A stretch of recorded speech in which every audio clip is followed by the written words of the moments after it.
Seguividas, vamos lá para mais uma live. Não me deixem sozinha, que hoje eu tô só o pó da gaita.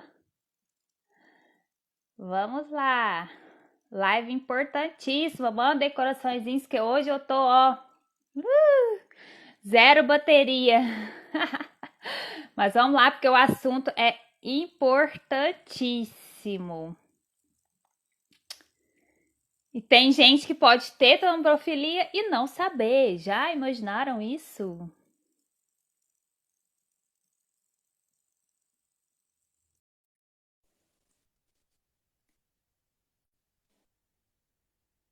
A doutora já entrou também. Olá, boa noite. Boa noite, Tudo, doutora. Que bom que você aceitou mais uma vez o tudo convite. bom? É um prazer. Eu agradeço a oportunidade. É sempre Nossa, eu te muito bom peço estar aqui. desculpas que eu esqueci de te enviar as questões. Nossa, eu abri aqui a caixinha de informações, mas eu esqueci de enviar. Mas aí nós vamos conversando aqui, A gente vai conversando. tá Vamos bom? conversando. Vocês estão conseguindo me ver bem, ouvir? Para mim tá ótimo, pessoal. Aí tá ok. Se tiver alguma coisa, vocês falem, que aí a gente vai ajustando aqui. Tá. Por mim, tudo ok. Doutora, que o pessoal pediu, né, para a gente conversar sobre esse tema. Por quê? Eu acho que o meu caso e da maioria das pessoas, é que a gente fica assim, pensando nessa condição, nossa, e a gente sabe que tem inúmeros, né, tipos, né, de trombofilias e, eu acho que cada tipo deve exigir um cuidado, né, diferente, igual o meu caso é o mais comum, que é o fator 5. E aí eu acho que o primeiro ponto que seria legal a gente esclarecer seria essa questão, né, das trombofilias hereditárias e das adquiridas. E a partir daí, a gente vai fazendo as perguntas, porque eu sei que tem essa diferença, né? Tá.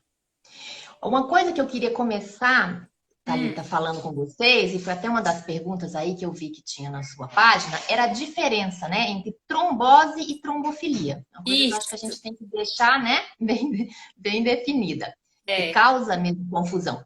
Então, a trombose é a doença causada por um processo obstrutivo, né, por um coágulo que está obstruindo algum ponto da circulação, ou arterial ou venosa. Então, é a doença manifesta. Trombofilia, não. Trombofilia são estados hereditários ou adquiridos que propiciam, né, que predispõem o aparecimento de trombose, tá? Então, nem toda pessoa que tem trombofilia teve ou vai ter trombose, entendeu? E também, às vezes, nem toda pessoa que já teve uma trombose vai ter uma trombofilia hereditária, né? Isso. Então, trombose é a doença, trombofilia é um estado de predisposição. E eu acho que o que a gente vai falar mais aqui são os exames laboratoriais de trombofilia, né? Isso, isso mesmo. E aí, qual porque como você diferenciou, porque às vezes eu já tô tão imersa nesse assunto que eu penso que já passa batida, né? Como você já falou essa diferença de trombose e trombofilia, explica um pouquinho também o que que é da carga hereditária, né, que a gente carrega, e um pouquinho dessa questão de ser adquirido, que às vezes as pessoas não entendem, mas como assim eu adquiri um negócio, né? É. Então, sempre quando a gente fala em trombose, a gente pensa numa doença poligênica, né? Já existe um perfil hereditário para a doença bem estabelecido. E além de poligênico, também multifatorial, onde você tem envolvimento aí de fatores hereditários e fatores adquiridos, tá? Dentre as trombofilias hereditárias, que são aquelas que você já está no seu código genético, né? Que é aquela predisposição realmente hereditária, que você já nasceu com ela, a gente Isso. tem aí as hereditárias, fator 5 de Leiden, a mutação na protrombina, deficiência dos anticoagulantes naturais, né, que é proteína S, proteína C, antitrombina. E entre as trombofilias adquiridas, né, que são aquelas que você não nasceu com ela, você adquiriu ao longo da sua vida, tá?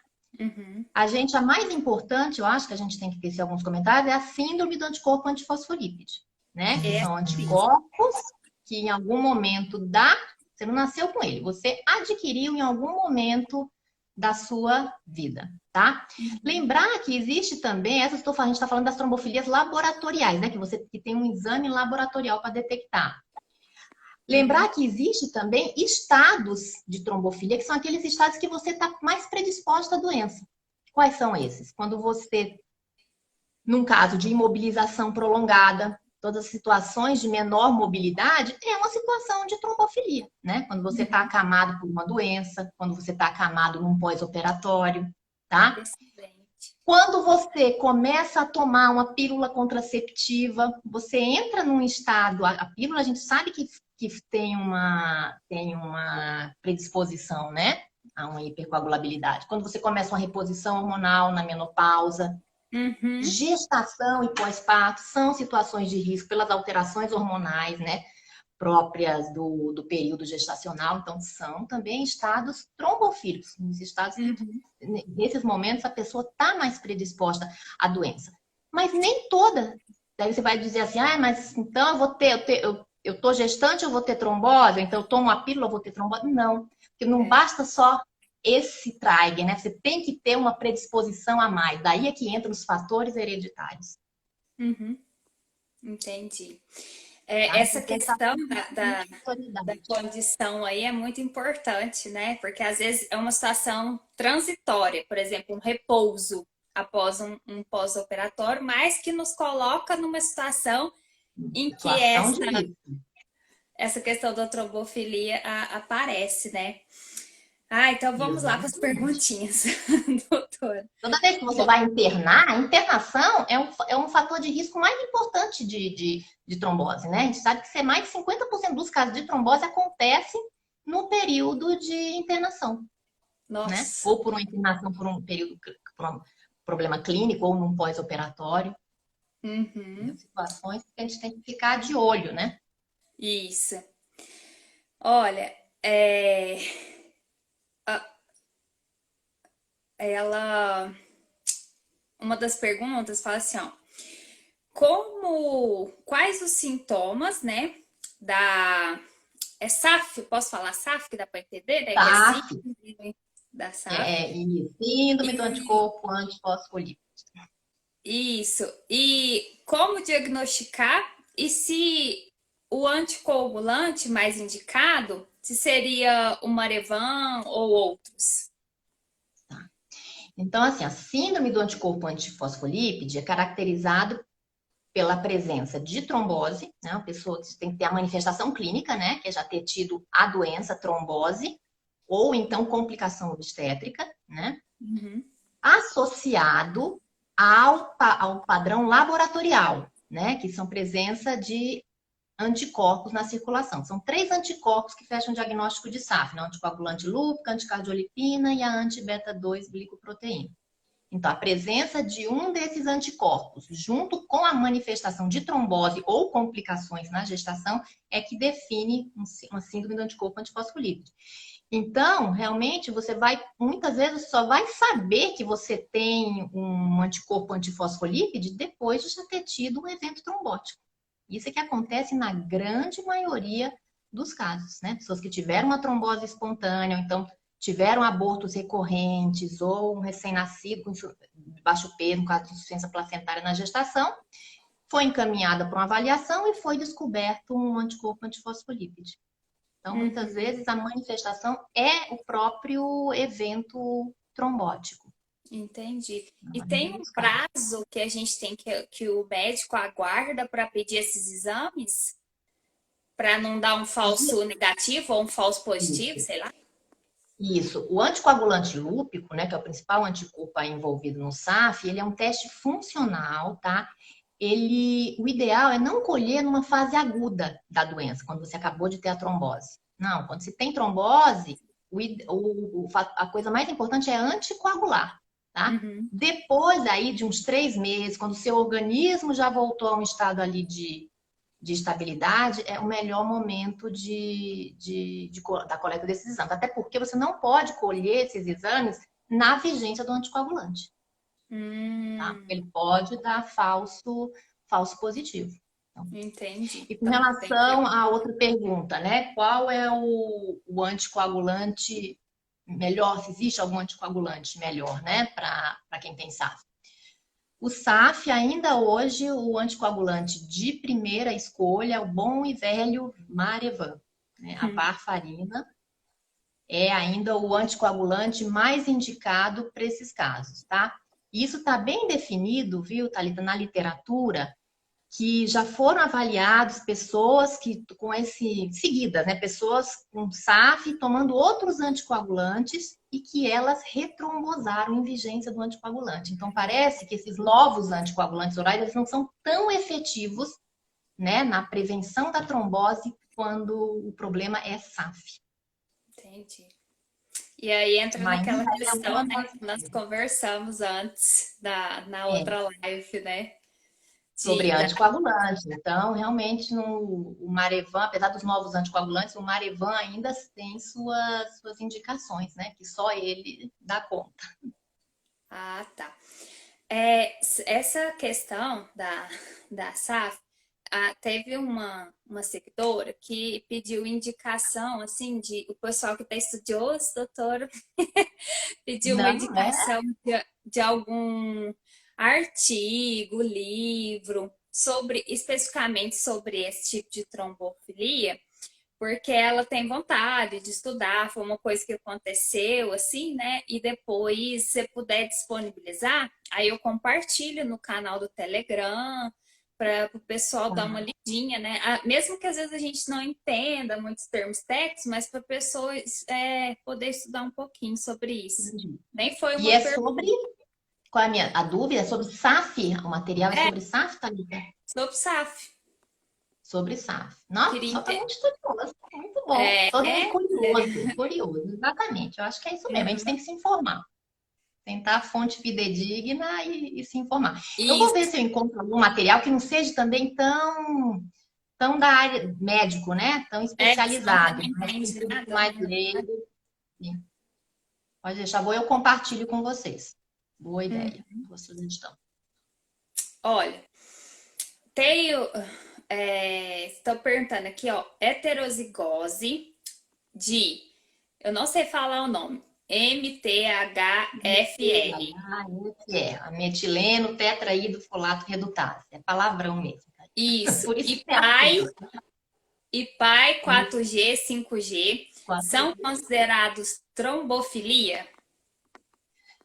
São consideradas trombofilia, sim, mas tem uma diferença, né, entre elas. A mutação MTHFR, tá? Ela já está bem definida que não é ela por si só que vai causar uma maior predisposição à trombose. Hum, E sim o que ela pode ocasionar, aumentando os níveis de homocisteína. É hum, a hiperhomocisteinemia que, no caso, vai ter que é considerado um fator de baixo impacto na formação de hum, trombo, mas ainda é considerado. Mas importante, gente, a mutação por si só em THFR não tá mais, não é toda vez que você precisa fazer a pesquisa, tá? Que são casos bem pontuais.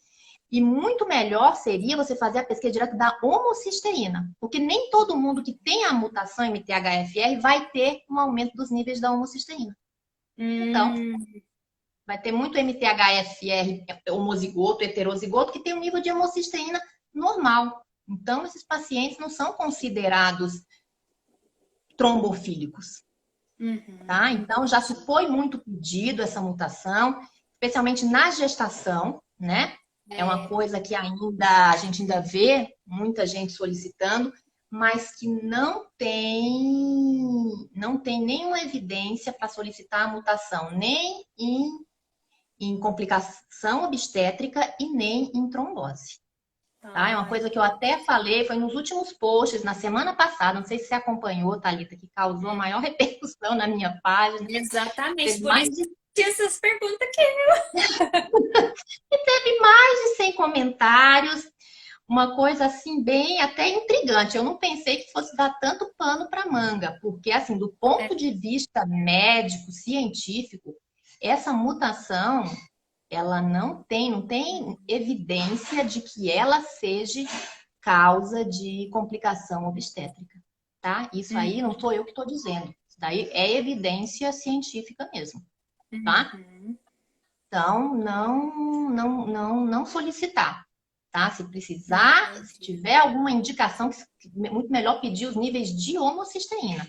Mas a mutação por si só, ela não vai Exatamente. agregar valor. Então, a gente não tem por que pedir uma coisa que não vai fazer diferença para o segmento desse paciente. Vai causar mais dúvida. Ah, eu tenho essa mutação, foi a causa do meu aborto, foi a causa da minha trombose. Então, na verdade, não é. Né? Isso é uma Uhum. coisa que recorrentemente aparece em consultório. Mulheres já com aquela taxada, rótulo, né? Eu sou trombofílica. E vira um rótulo mesmo. A partir do momento, a mulher recebeu um diagnóstico quando ela teve um aborto com 20 e poucos anos. Ela tem 40, ela tem 50 anos, ela ainda diz, eu sou trombofílica. E a gente, a vida dela começa a ter um monte de restrição por conta desse rótulo, né? Fica com medo de pegar avião, porque pode ter uma trombose, medo de tomar pílula, fazer uma reposição hormonal. Então, essas coisas têm que ser bem esclarecidas. Mutação MTHFR não é mais pedido de rotina na pesquisa, nem de trombose, nem Uhum. de complicação obstétrica. Com Entendi. relação agora ao pai, né? Opa. O pai é uma mutação, tá? No gene do inibidor, o que é pai? A sigla em inglês, inibidor do ativador do plasminogênio, tá? Uhum. Essa mutação, ela também teve uma descoberta recente, né? E alguns trabalhos já têm descrito é que ela estaria associada a um risco de doença cardiovascular, né? Somente infarto do miocárdio, e também já foi descrito alguns casos em mulheres com aborto recorrente. Mas, gente, isso é coisa muito recente, é dos últimos anos. Tem sido descrito casos tentando fazer uma associação dessa mutação com Uhum. essas complicações, mas não tem nada uma relação causa e efeito, realmente essa mutação é a causa do aborto, é a causa da trombose, é a causa do infarto, não tem ainda nenhuma comprovação. Então, na minha opinião, eu acho que não deve ser solicitado, tá? Uhum. Eu não acho, ou então só em casos muito específicos, que tem uma clínica muito exuberante, mas no geral eu não vejo necessidade, que eu acho que ela vai causar mais problemas, tá? E Uhum. lembrar que a mutação, a mutação tem certas peculiaridades com a MTHFR.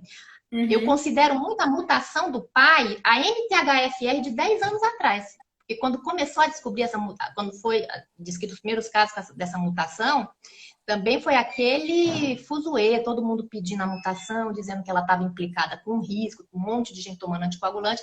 Com o passar dos anos, foi observado que ela não tinha uma associação causal, né? Não era a causa nem dos abortos, nem da trombose, e foi deixada de lado, tá? Uhum. A mutação do pai 1, a gente vai ter que esperar para saber se realmente ela está associada a isso e se vale a pena solicitar, né? Por Uhum. enquanto, eu acho que é uma coisa ainda muito experimental, tá? Os estudos, a ciência, ela não, ela tem o tempo dela, ela acontece, é uma trilha que às vezes é prolongada. Saem os primeiros estudos mostrando alguma, alguma associação, mas você tem que esperar a outra parte, que é realmente comprovar essa associação, e a outra parte, que é saber se o tratamento se é possível um tratamento para isso. Também não adianta você querer saber que tem a doença, que tem a mutação, se não tem muito o que você fazer, né?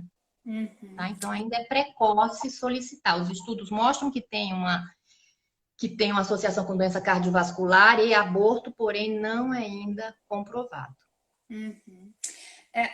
A questão que eu vejo, doutor, é a gente estar atenta, né, a esse desenvolvimento científico, de consolidar um conhecimento a respeito de determinadas questões. E a outra questão é a gente olhar o paciente de forma individualizada, no sentido que eu penso assim, né? Chega um paciente com uma demanda e uma carga de sofrimento assim imensa por as questões que isso gera e que não tem um diagnóstico preciso, que às vezes, quando gera essa discussão, assim, ah, mas é ou não é, causou isso ou aquilo, Isso, é mais pelo sofrimento acarretado de não saber, né? E aí a gente, isso. enquanto paciente, a gente quer pecar pelo excesso, né? Que a gente do lado de cá, e o profissional do lado de lá, né, fica nesse embate. Então,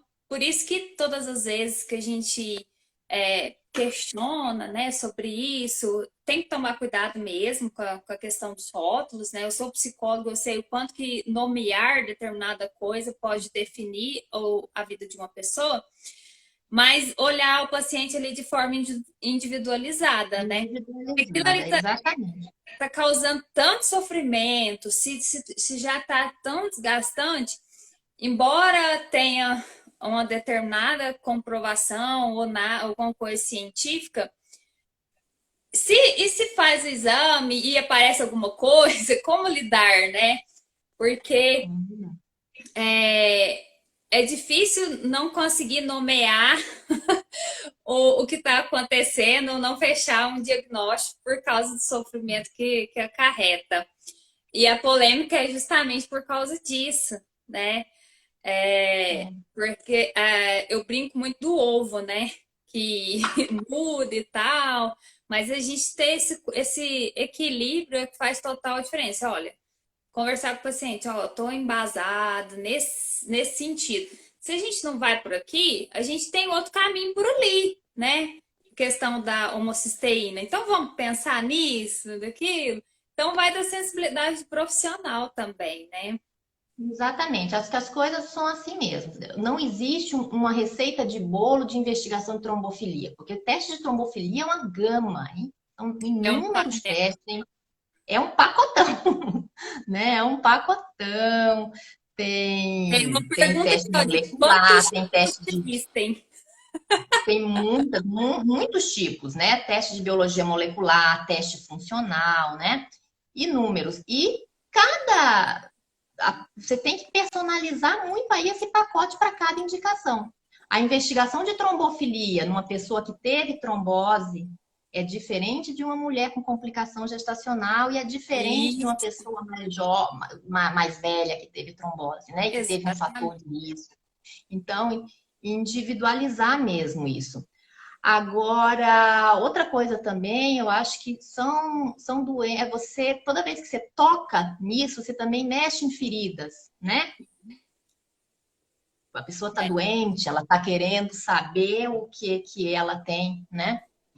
Só aham. que muitas vezes algumas respostas a gente não consegue ter, né? Não consegue ter algumas respostas e muitas vezes você começar também a fazer uma investigação de uma forma não racional, Isso. você pode também encontrar coisas que não Uhum. têm grande significado, mas que a pessoa talvez vá começar a rotular como alguma coisa e gerar às vezes mais problemas, mais angústias do que realmente ser Exatamente. benéfico. Eu concordo totalmente. Então, você já É falou que tem muitos tipos, né, de trombofilia.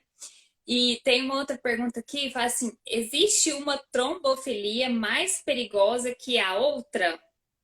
Eu acho que é na capacidade de formar tem trombo, risco, né? alguma coisa assim. Ah, sim, tem sim. Ah, eu considero a deficiência dos anticoagulantes naturais, né, que é deficiência de proteína C, S, especialmente a antitrombina, são mutações, são trombofilias de alto risco de trombose e de recorrência, né? Aham, Essas são, tanto é que elas exigem, muitas vezes, anticoagulação definitiva, né?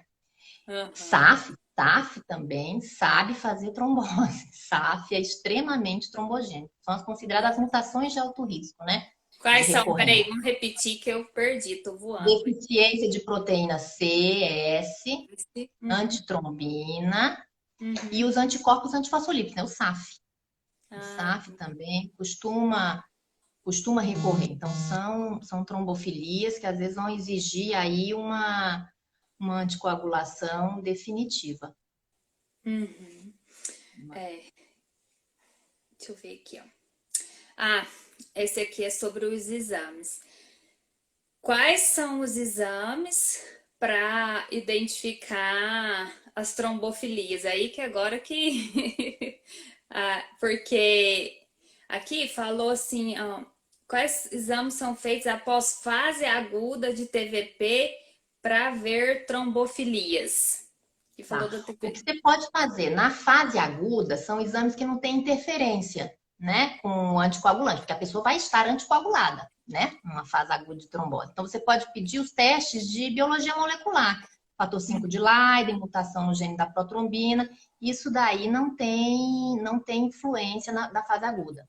Mas, por exemplo, os inibidores, a deficiência de proteína C, S, antitrombina e o SAF tem que ser fora da fase aguda da doença, Escutaram, tá? pessoal? Porque Porque muita ela gente sofre tem dúvida. interferência do processo inflamatório, né, que a pessoa vai estar Uhum, tendo, e do anticoagulante, uhum. né? É, a outra pergunta fala justamente isso que a gente está falando, que assim, ó, se eu estou usando um anticoagulante, pode dar interferência, né? Pode. Pode dar Olha, interferência e gerar um falso negativo. Por isso que às vezes é bom esperar um pouco, gente. A pessoa não perde nada em esperar um pouco, porque o objetivo maior na fase aguda da trombose é anticoagular, né? é, Então não cada tem coisa no tanta seu tempo, né, pressa em doutor? fazer cada coisa no seu tempo. O mais importante é estar ali tomando um anticoagulante para prevenir que essa trombose vá para frente. É, Entendeu? exatamente. Passou ali os 3, 6 meses, já voltou, o quadro já voltou à estabilidade, aí investiga. Porque daí você vai passar por uma nova fase. Você já tratou o trombo, daí você vai fazer a investigação de trombofilia para quê? Para saber a causa, né? E para avaliar o risco que você tem de ter uma nova trombose, tá? Uhum, A primeira questão é tratar a trombose aguda, isso. tá? Tratou, depois de 3, 6 meses, você vai querer saber o porquê que você teve, né? E qual é a chance que a pessoa tem de ter uma nova trombose. Uhum. Isso daí você Mas, vai se basear nessas trombofilias. Trombofilia é um ponto importante para basear a duração do anticoagulante. E quando o risco é e, baixo de recorrência, 3, 6 meses é suficiente. Mas às vezes não, o risco é maior. Então você tem que manter a pessoa anticoagulada. Tudo é, visando aí o bem-estar do paciente. foi O exatamente assim objetivo é comigo, ele não porque. ter mais trombose. Hã?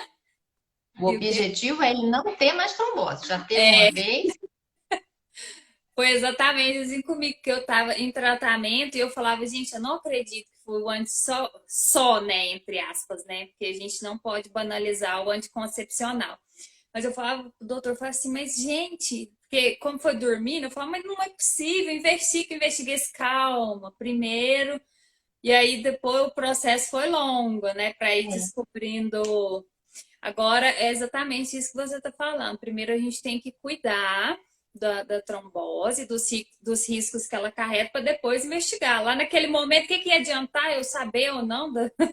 Nossa Senhora. isso, né? Porque a ansiedade, né? Você tem que lidar com isso. É também papel do médico, né? Lidar com a ansiedade, um paciente que acabou de ter uma doença importante, né? Muitas vezes numa idade jovem, que você nem pensa, gente, eu tô com uma trombose.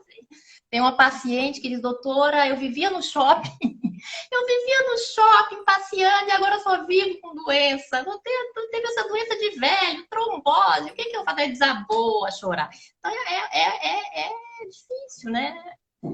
É, É um período bem crítico, porque você não tem até você saber que você aceitar a doença e partir para o tratamento e para a prevenção, né? uhum, Porque acho que o mais importante é isso, é saber que tem tratamento e que tem prevenção. Vejam exato. o lado bom, que a gente está falando de uma doença potencialmente prevenível. Isso, exatamente.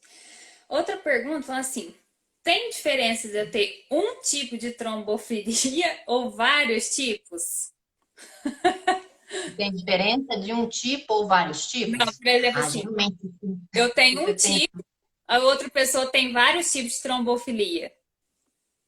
Ah, daí sim, né? Dependendo da trombofilia, quem tem vários tipos vai ter mais Uhum. risco, né, de recorrência. Por exemplo, tem essas trombofilias hereditárias, o fator 5 de Leiden e a mutação na protrombina. Uhum. O heterozigoto duplo, que é aquela pessoa que tem tanto o fator 5 de Leiden quanto a mutação da protrombina, porque esse tipo de pessoa existe, viu? É raro, mas existe. De vez em quando a gente vê. Esse chamado duplo heterozigoto, que tem as duas mutações, ele tem um risco de recorrência maior. Né? Ah, Esse então. paciente é um candidato a ficar anticoagulando aí definitivamente. Uhum. Diferente de você só ter ou o fator 5 de Leiden ou a mutação da protrombina. Entendi. Ah, uma outra pergunta que eu achei interessante é se tem algum jeito de prevenir a trombofilia adquirida. Ai, gente, ó, com relação à trombofilia laboratorial, não tem, né? A trombofilia laboratorial é os anticorpos SAF, né? Isso não tem, isso vai acontecer, pode, é uma coisa que se adquire em determinado momento da sua vida, né? Hum. Mas o que você pode evitar é exposição a fatores de risco depois que você já teve uma trombose ou se você tem uma predisposição familiar. Isso você pode evitar, né? Mas evitar uma trombofilia laboratorial SAF, por exemplo, não tem como. É, eu vejo nessa questão assim, aquilo que a gente fica assim, será que foi eu que causei isso? Será que eu poderia ter Não prevenido tem, não. aquele sofrimento que a gente fica? É a angústia, né? A angústia do diagnóstico recente, da doença grave, da severidade do quadro.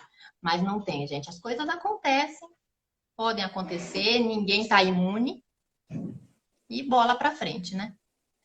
Aham. Descobrir, Perguntou, prevenir. o tipo de trombofilia que tem que ser tratada com o uso contínuo de anticoagulante, né? Então, são aquelas que a gente repetiu, né? Que é As trombofilias de maior risco de recorrência, né? de O recorrência. SAF e a deficiência de proteína C, S, antitrombina. Ou então, se você tem duas dessas trombofilias juntas, né? É chamado duplo heterozigoto. Uhum. Essas são as trombofilias de mais alto risco de recorrência que demandam aí uma anticoagulação definitiva.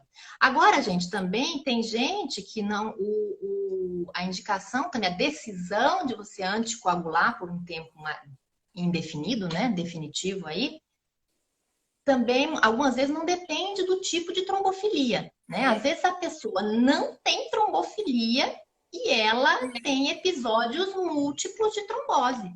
Gente que já Aham. teve uma, duas, três vezes e é aquele questionamento, mas doutora, já pesquisei tudo e não descobre a causa da minha trombose.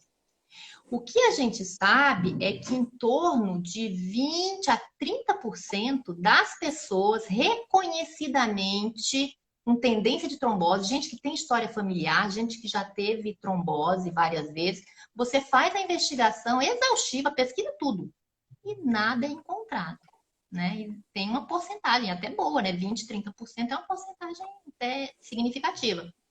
Você não encontra nenhuma trombofilia laboratorial. A Uhum. hipótese é o quê? Que tem exames laboratoriais aí que você ainda não conhece, né? Então você não tem como pedir. Nossa, Mas, tenho essa pergunta aqui, ó. Existe mas trombofilia não detectável em exames de sangue? eu te digo que existe. Infelizmente existe. Daí a importância de também você não avaliar só o exame, né? Sempre fazer ali um encaixe do quadro clínico da pessoa e da trombofilia, do laboratorial, tá? Já Aham. teve, por exemplo, uma trombose grave num sítio grave, numa embolia pulmonar espontânea, que não teve nenhum outro fator de risco, né? Porque uma coisa é você ter uma embolia pulmonar quando você está num pós-operatório de uma grande cirurgia, quando você está internado no UTI, imobilizado. Outra coisa é uma pessoa que estava trabalhando, começou a faltar ar, foi para o hospital correndo e descobriu a embolia, né? Que são as tromboses espontâneas. Essas pessoas, o risco de recorrer a uma trombose espontânea é muito maior do que uma trombose secundária a um fator de risco, é um grande fator de risco. Então, muitas vezes, trombose em sítio grave, né? E espontâneas. Muitas vezes você não encontra nenhuma trombofilia, mas mesmo assim você vai optar por uma anticoagulação mais prolongada. Uhum.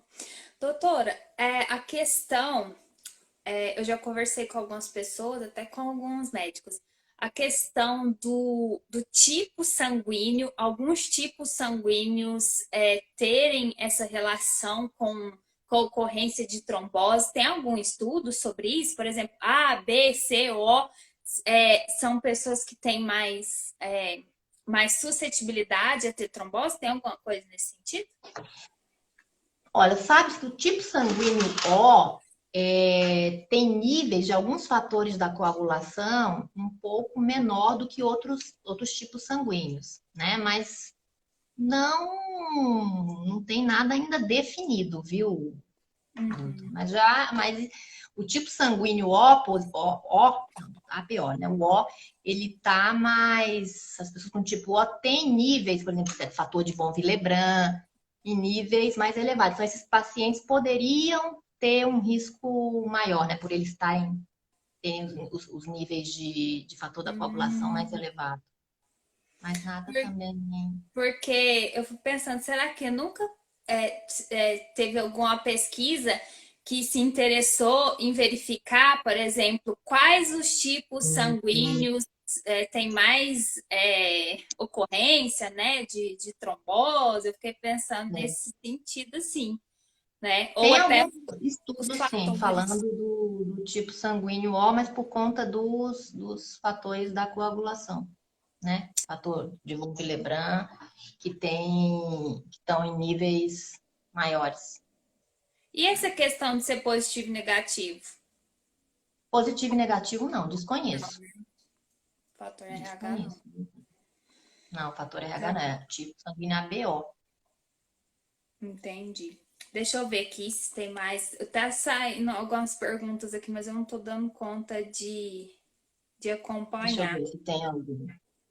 Aqui tem a Kelly fala que o meu é O positivo, tive embolia pulmonar de repente.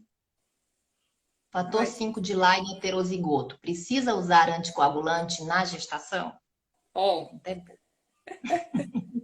pode ser responder aí ai, eu gente, olha, olhando vou aqui. falar, mas sem causar mais uma polêmica, né?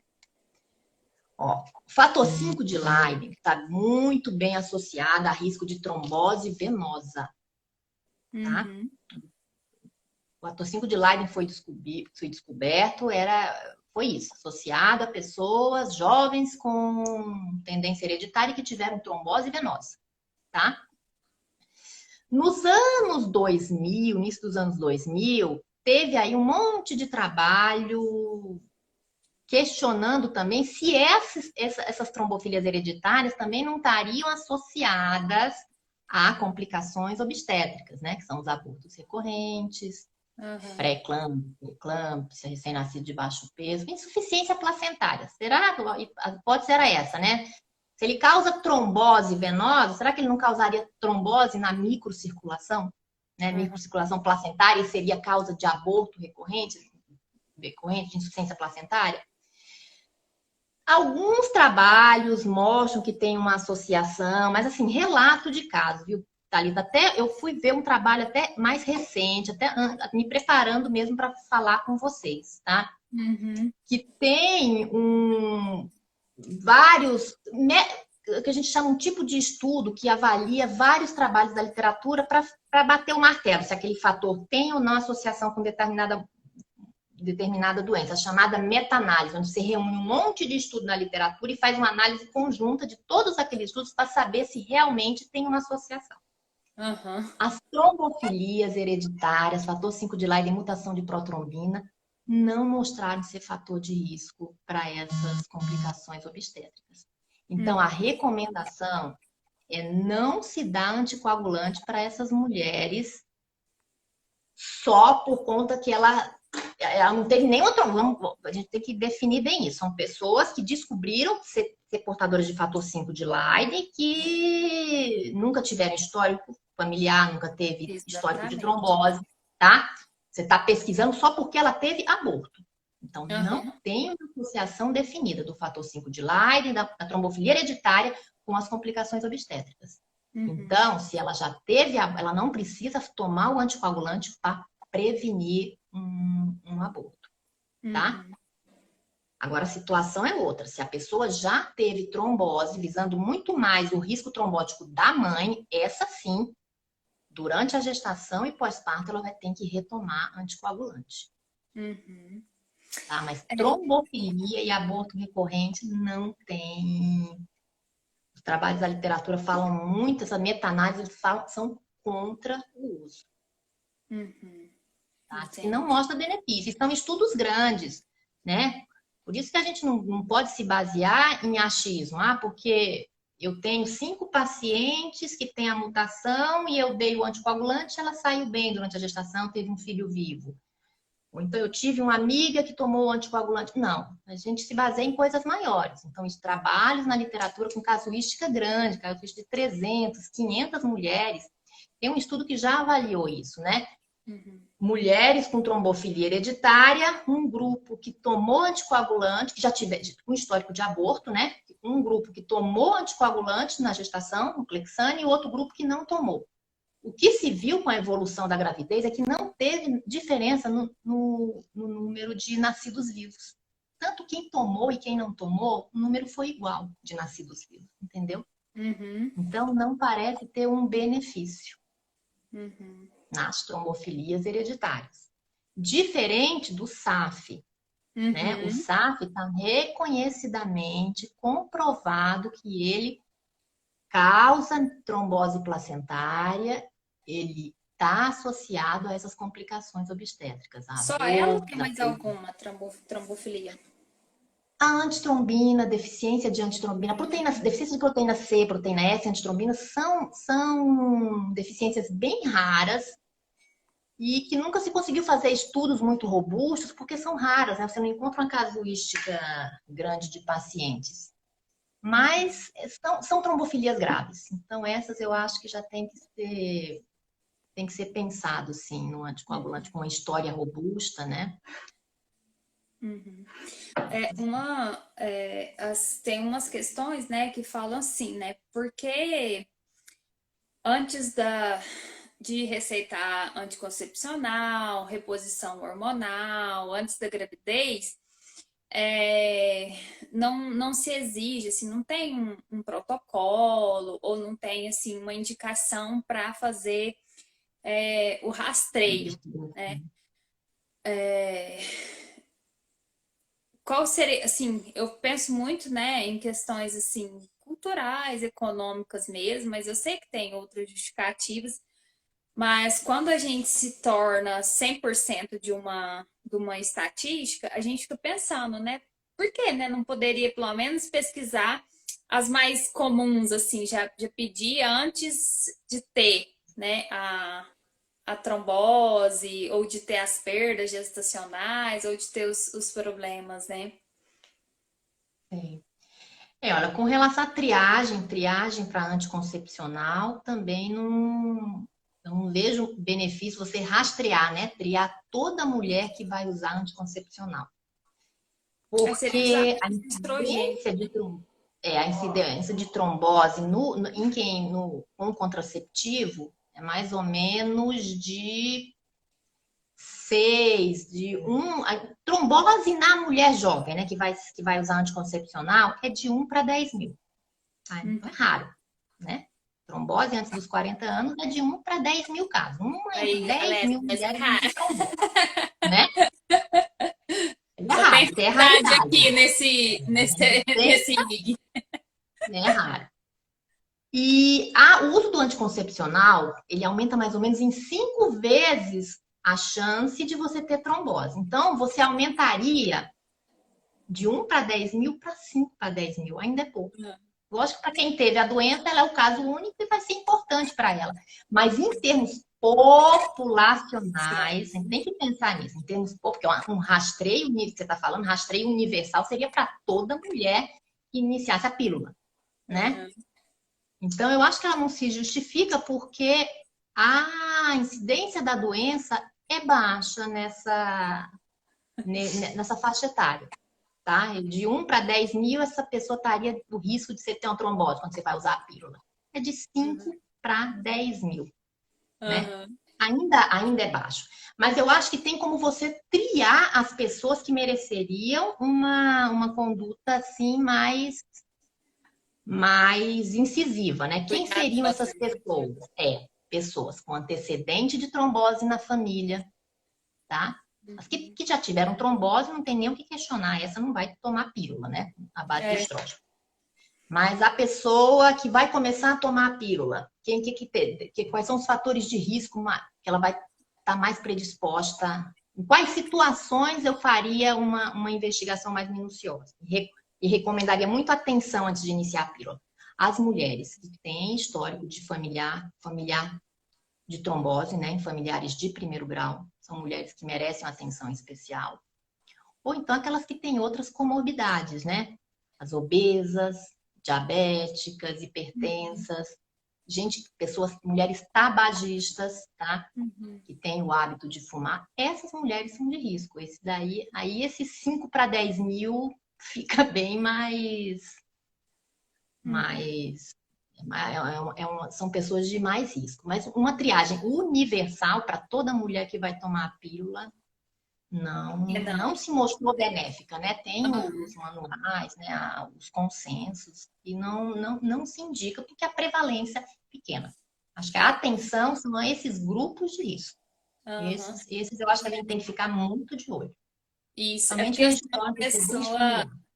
idealista. E quando eu falei universal, mas na verdade eu, eu penso no seguinte, que a retomada de uma anamnese, uma clínica bem feita.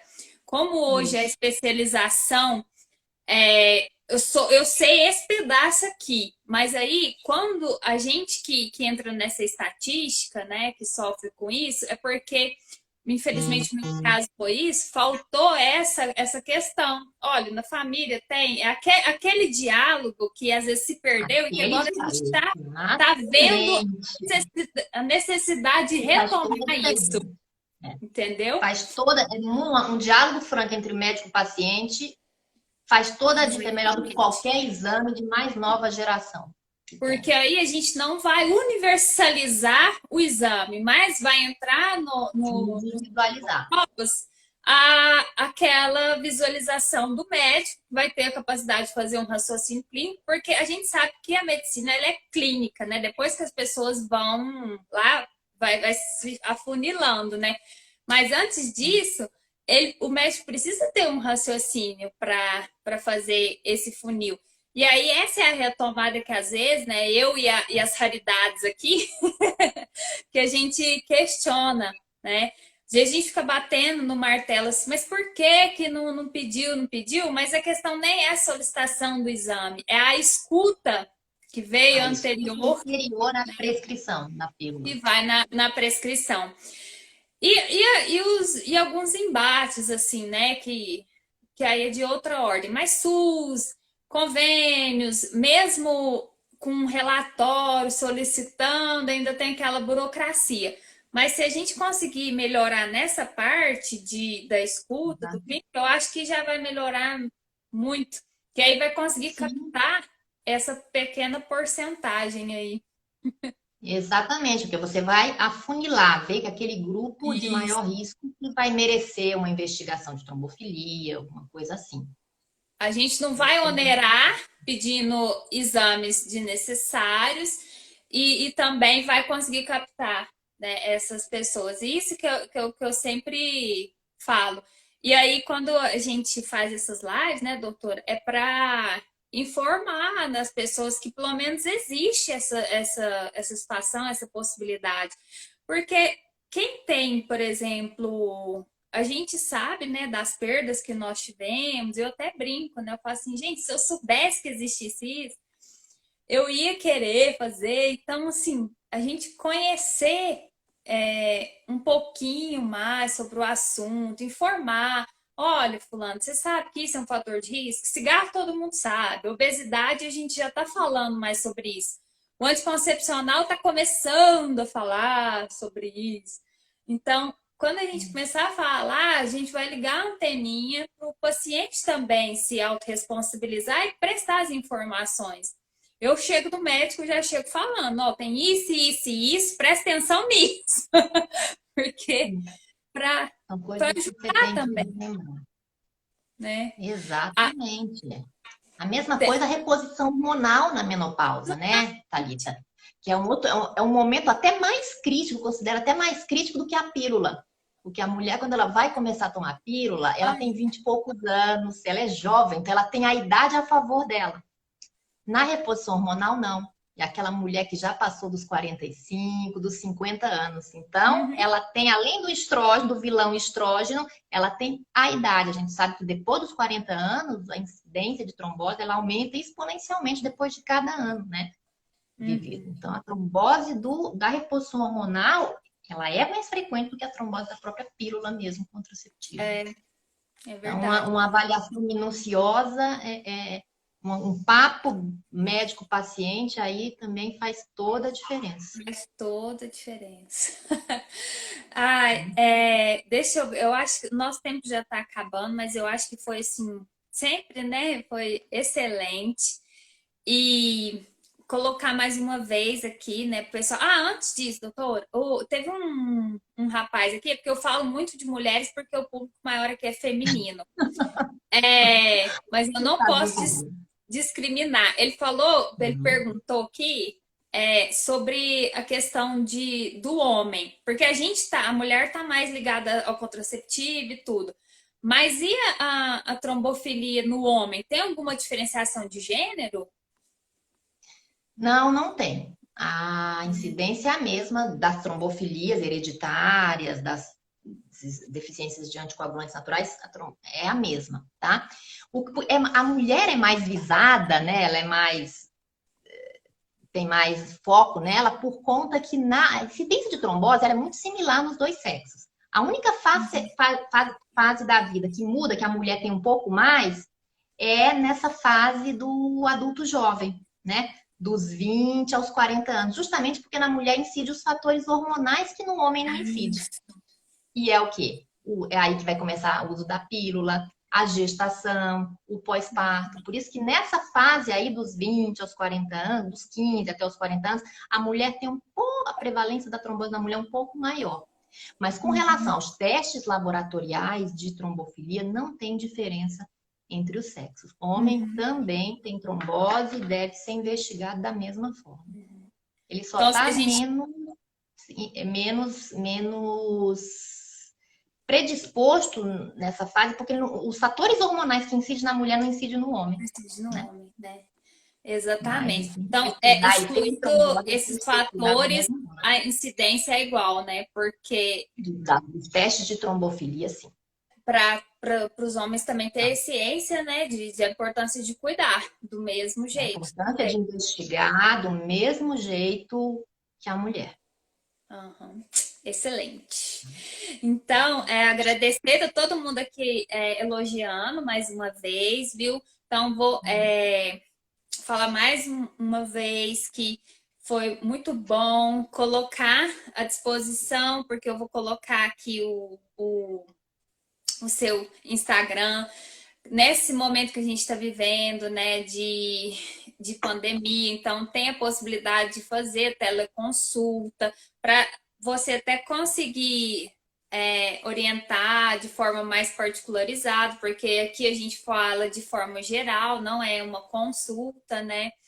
Então, pessoal, olha, lá sempre no Instagram dela sempre tem postagens muito interessantes para vocês irem se apropriando, né, do conteúdo, desenvolvendo um raciocínio para poder se cuidar melhor, tá bom? E mais uma Exatamente, vez, eu que agradeço. Eu agradeço muito o convite, a oportunidade. É sempre muito bom falar com você, porque você coloca acho que mostra mesmo a visão do paciente, né? Acho que por isso a sua página faz tanto sucesso, tem tantos seguidores, porque essa visão do paciente mesmo, são os questionamentos de quem passou na pele o problema. Viu? Mas eu fico muito feliz de poder está ajudando. Às vezes a gente fala coisas que para certos pacientes, certas pessoas soa de uma forma negativa, mas é sempre, gente, no sentido de ajudar. Eu realmente sou uma pessoa que gosto muito de trabalhar nessa parte. Sempre Uhum. tento me manter atualizada para poder Isso. dar um tratamento da melhor forma possível, porque as coisas vão mudando, né? Às vezes uma verdade que é hoje não vai ser amanhã. A gente tem que ir se atualizando. E Não, e eu te pesquisar coisas, agradeço, né? doutora, Isso porque o meu realmente conhecimento é ajuda. do senso comum e da experiência, por isso que eu preciso chamar um profissional, né, que tem conhecimento e estudo, para a gente trazer algo que da ciência, daquilo que está sendo colocado, e não do achômetro aí, né? Tá bom? Exatamente. E lembrando todos vocês que 13 de outubro é o Dia Isso. Internacional, tá, do controle da prevenção, né, conscientização da trombose, uma campanha internacional, vários países vão estar envolvidos. E eu também vou Uhum. fazer algumas lives no mês de outubro, tentando fazer foco de trombose, vários focos da trombose, né? Trombose na gestação, trombose da pílula, trombose no jovem, né? E eu queria também contar até com a experiência, pessoas que já tiveram a doença, né? Esses relatos de Uhum. casos são muito bem-vindos, né? Aham. A gente fala muito, às vezes, na teoria e como tratando o paciente, né? Mas não teve a doença. Muitas vezes falta aquela vivência ali de quem teve a doença passar É. pelo que passou e qual foi a experiência que ela teve. Isso aí faz toda a Aham. diferença, Tá bom. né? Mas eu Não, nós fico à vamos disposição, é acompanhar. sempre Com muito certeza a gente vai bom, estar junto, tá? é muito bom falar com Obrigadão, vocês e viu? divulguem mesmo essa doença que tem prevenção, que é muito grave, mas que tem prevenção e que a gente tem capacidade de cada vez ter menos casos. Isso Tá aí. bom? Tchau, Um gente. abração Obrigada para pela vocês. participação e tchau, doutora. Tá, tudo de bom. Tchau.